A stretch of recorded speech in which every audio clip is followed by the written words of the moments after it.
Bermans na mga utol, kaya naman yung utol ko rito ay naglalagay ng mga decorate sa bubong namin. Ay mas maganda ng handa para damang-dama mo talaga ang kapaskuhan. Tignan mo si Manang Lia, napilay na. Dito naman sa kusina, isinalang na nga nerpat tong pata ng baboy sa rice cooker tsaka itong munggo. Kami lang ba yung nagluluto sa rice cooker? Comment mo naman mga utol kung ganyan ka din. Yung okay na nga yung munggoy, iniahon ko na nga rin, pati tong patay malambot na. Tapos dito naman ay nagsaing na rin ako. Pumitas na nga rin sa airpat sa labas, ang dahon ng alugbati tsaka tong malunggay. Siyempre hindi na para patagalin yan, matagal-tagal na rin kasi kaming hindi nakakaulam ng munggo, kaya naman napagdesisyonan namin na airpat na munggo ang recipe natin ngayong gabi mga utol. At para mas maging mabisay, ako na naman ang dadali niyan mga utol, kaya naman naghiwa na ako rito ng ating mga panggisa tulad ng bawang, sibuyas tsaka tong luya. At pagkatapos ko nga rito maghiwa ng mga panggisa natin, sakto ang dumating na sa airmat. Tignan nyo naman ginagawa ni Manang Lia, hinihila sa airmat papasok.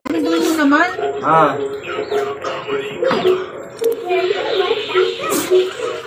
Kiss mo na ako. Kiss mo na ako. Kiss mo na ako. Kiss mo na si Mama.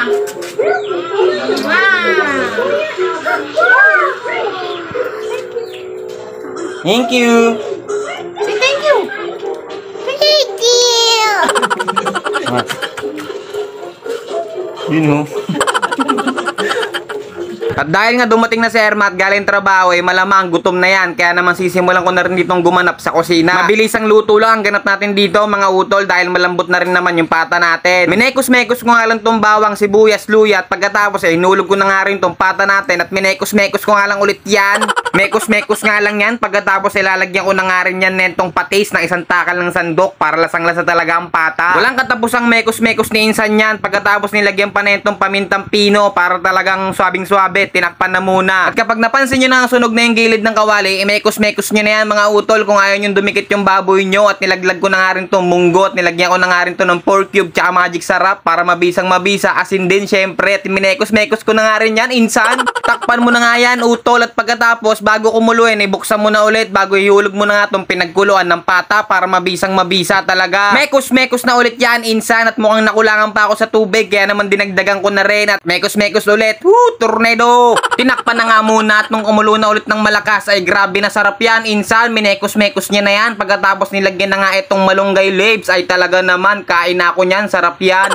At pagkakulo nga ulit ng malakas ay binuksan ko na nga ulit bago inilagay ko na nga itong alugbati. Isang kuluan na nga lang ang mangyayari dyan mga utol at tuhusgahan ko na nga yan. Kaya naman nung kumulo na ng malakas, talaga naman minekos-mekos, tornado. Sumandok na nga muna ako rito ng sabaw na may konting tabat para mahusgahan na. Sabaw pa lang, ulam na talaga naman. Kaya naman double okay sa akin yan at delisyoso. Tignan nyo naman kasi yung itsura niya mga utol habang binibidyoan ko minimekos-mekos na ni Esme yan. Grabe na sarap yan, kain na ako niyan.